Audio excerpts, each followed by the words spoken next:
I'm Carl Azus. The great outdoors is a great place for us to start the week here on CNN 10. It's where a lot of Americans spent part of their weekend as dozens of states started loosening some restrictions on where people could go and what they could do. This meant that state parks were reopening. Some businesses unlocked their doors. Not everyone was out just to soak up the spring air or take a hike. In states like California, where strict stay-at-home orders are still in place, protesters turned out to pressure the state government to relax its rules.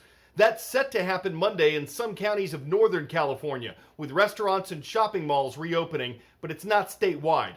Restrictions will ease up in dozens of other states and counties this week, and this is happening in different parts of Spain as well. It's recorded the most coronavirus cases in Europe, though not the highest number of deaths. But with the number of deaths decreasing there, along with the number of hospitalizations for COVID-19, adults have been allowed to exercise outside again, and some small businesses are reopening their doors. The debate rages on about how fast things should be allowed to return to normal. Some U.S. health officials say the closures and restrictions are saving lives and keeping hospitals from being overwhelmed. Some demonstrators say the rules are infringing on freedom and causing unnecessary damage to economies. So the portrait of America is anything but uniform. It has a different look depending on where you're looking.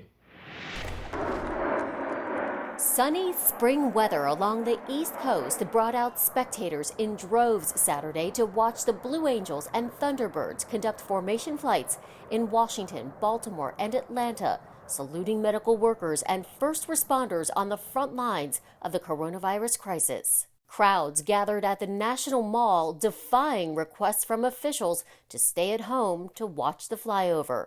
Sidewalks were packed, many wearing no masks and taking no distancing precautions. Others appeared to be following recommended safety guidelines. At Prince George's Hospital in Cheverly, Maryland, medical staff gathered outside to enjoy the moment of honor.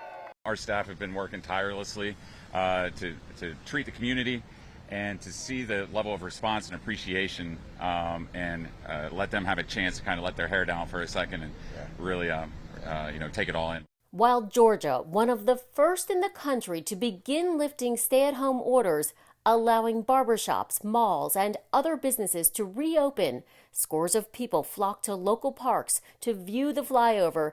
Many had no masks and were in close proximity. The Georgia Department of Public Health says cases are climbing fast, with almost 29,000 cases being reported, the highest number yet. New Yorkers went to Central Park to enjoy the beautiful day. Parks have remained open during the state's pause order, and city and state officials said they were bracing for crowds. New York City Mayor Bill de Blasio told CNN, "We expected this and prepared for this. NYPD is out in force. I saw the enforcement numbers from an hour or so ago, and they looked actually quite good. The vast majority of people have gotten the message."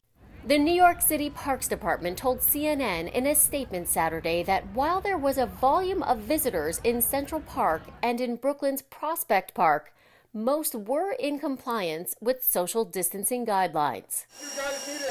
Governor Andrew Cuomo reported New York is still averaging at least 900 new cases a day. Allison Cossack, CNN, New York. 10-second trivia.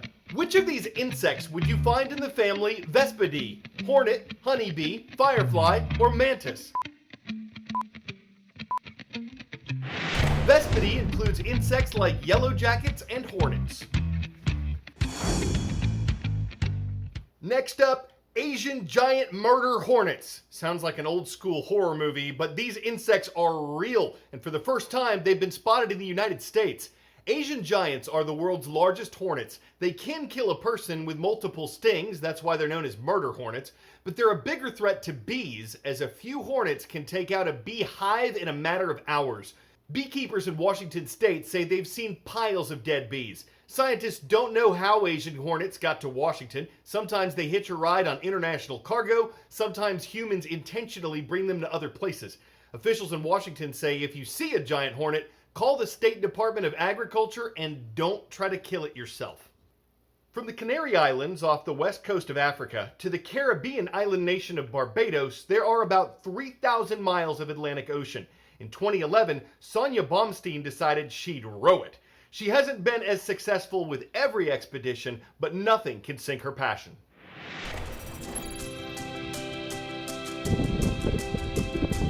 Ocean rowing is the crossing of any ocean under self-power. At this point in time, many more people have climbed Everest than have actually rowed an ocean. I think 500 people have rowed an ocean successfully.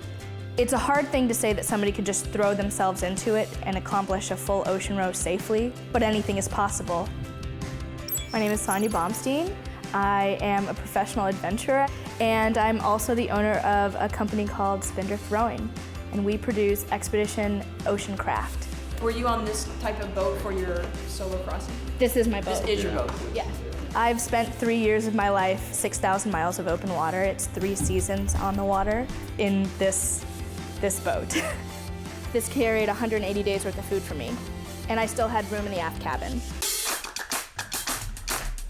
I started preparing for Expedition Pacific, which was to be my solo crossing of the North Pacific from Japan to San Francisco. It's a really difficult thing to prepare for. Do I know where I am? Do I have enough food? Do I have enough water? How far away could a rescue be? I love it because of the emotional roller coaster. Getting through the initial depression of being alone is a really hard part.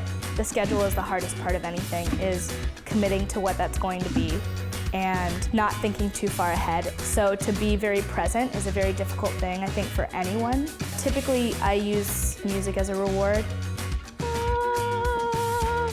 Oklahoma every night, my honey lemon die. I'll do 2 hours a day where I listen to music the entire day, and you kind of look forward to that. But there's so much to do on a boat constantly without even thinking about I want to listen to music. It's only about surviving. At the time that I was making my personal boat, I got contacted by other people because there was no one else in the US, Canada, South America, Central America that have production molds is what they're called, or the ability to make multiples of the same boat. Given that I had this opportunity, I decided to open a company at the exact same time. I think we're making one of the lightest boats on the market. Our hull, when it comes off, weighs less than 200 pounds, which is a really, really light boat. Just think about being able to pick this up with 3 people. Solar panels have changed everything too. You had a certain amount of fixed power that was backup power. Having the ability to pump your own water anywhere is a pretty crazy thing too that people don't think about. This is my onboard water maker. It takes salt water and turns it into fresh water. This is a handheld GPS. If for any reason all of my systems are gone, I can use this. The increase in speed that's come from boats is very much dependent on having a carbon vessel. They're just going to be the lightest. I think that the scope of adventuring is constantly changing, and it's shifting with our available resources. And to say that there's one way to do an adventure is never going to be correct. You can have this endurance experience, you can have this connection with the environment. You can do this massive thing in your life.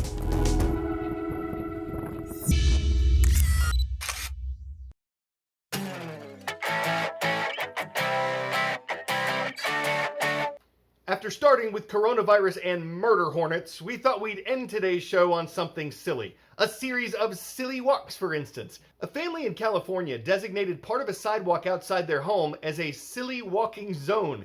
It orders people to immediately start walking sillily, and passers-by have taken it siliously. Their walks are recorded on a security camera and shared on social media. There are people like me who can talk a silly talk, but it's a true feat of 2 feet to walk a silly walk. The view from their window is like a trip parade, and it could take a stroll on people. I mean, right out of the gate, the change of pace could make them perambulate if they don't take it all in stride. I could amble on about this all day, but then we'd miss the chance to announce Franklin High School, who are watching from Portland, Oregon, and commenting on our YouTube channel. I'm Carl Azus for CNN 10. May the 4th be with you.